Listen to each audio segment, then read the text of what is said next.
ప్రస్తుతం సోషల్ మీడియాలో choreographer Jani master పై వివాదం హాట్ టాపిక్ గా మారింది. ఈ వివాదంపై పలువురు సెలబ్రిటీలు కూడా స్పందిస్తూ వస్తున్నారు. ఈ క్రమంలో జానీని మాస్టర్ అని పిలవద్దు, అలా పిలవాలంటే కనీస గౌరవం ఉండాలంటూ చెప్పుకొచ్చింది నటి పూనం కౌర్.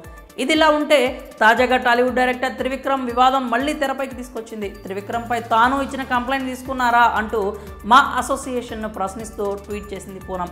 గతంలో తాను డైరెక్టర్ త్రివిక్రమ్ పై మా అసోసియేషన్లో ఉన్న పెద్దవాళ్లకు కంప్లైంట్ చేసినట్లు, కనీసం ఇప్పుడైనా ఇండస్ట్రీ పెద్దలు ఈ విషయంపై చర్యలు తీసుకోవాలంటూ పోస్ట్ చేసింది. తెలుగు శాటిలైట్ ఛానల్స్ అయిన TV9, NTV వంటి సంస్థలు కూడా పూనం ట్వీట్ పై కథనాలను ప్రసారం చేయడంతో ఇప్పుడు ఈ న్యూస్ వైరల్ అయింది. Choreographer Jani master topic hot గా ఉండగా సరిగ్గా ఇప్పుడే పూనం త్రివిక్రమ్ విషయంలో మరోసారి ఫైర్ అవుతూ ట్వీట్ చేసింది. టాలీవుడ్ పెద్దలకు గతంలో ఇచ్చిన కంప్లైంట్ పై ఇప్పుడు త్రివిక్రమ్ను ప్రశ్నించాలని కోరుతున్నట్లుగా చెప్పుకొచ్చింది. అయితే అదే ట్వీట్లో పొలిటికల్ సఫరింగ్ అంటూ కూడా ఏదో రాసుకొచ్చింది. కానీ సరిగా అది ఏ అంశానికి సంబంధించిన విషయం అనే దానిపై మాత్రం ఎలాంటి క్లారిటీ లేదు. కేవలం మా అసోసియేషన్ పెద్దలు త్రివిక్రమ్ను విచారించాలని చెప్పుకొచ్చింది. సరిగ్గా జానీ మాస్టర్ గురించి పోస్ట్ పెట్టిన కొద్ది గంటల్లోనే ఈ పోస్ట్ కూడా పెట్టడంతో ప్రస్తుతం ఈ ట్వీట్ అనేక ప్రశ్నలకు దారితీస్తోంది. గతంలో కూడా నటి పూనం కౌర్ త్రివిక్రమ్ పై సంచలన వ్యాఖ్యలు చేసిన సంగతి తెలిసిందే.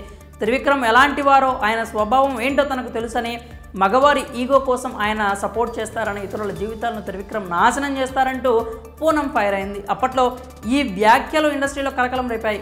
పెద్ద మీడియా ఛానల్స్ కూడా ఈ న్యూస్ను కవర్ చేశాయి. కానీ కొన్నాళ్లకు అంతా సైలెంట్ అయిపోయారు. మరి పూనం తాజా ట్వీట్తో ఎలాంటి అంశాలు తెరపైకి వస్తాయో, ఎలాంటి వారిని కదిలిస్తుందో, కనీసం ఇప్పుడైనా పూనం ప్రశ్నలకు సమాధానం దొరుకుతుందో లేదో చూడాలి. ప్రస్తుతం సోషల్ మీడియాలో పూనం త్రివిక్రమ్ పై చేసిన ట్వీట్ కూడా వైరల్ అవుతోంది. మరి ఈ విషయంపై మీ అభిప్రాయాలని కామెంట్స్ రూపంలో తెలియజేయండి.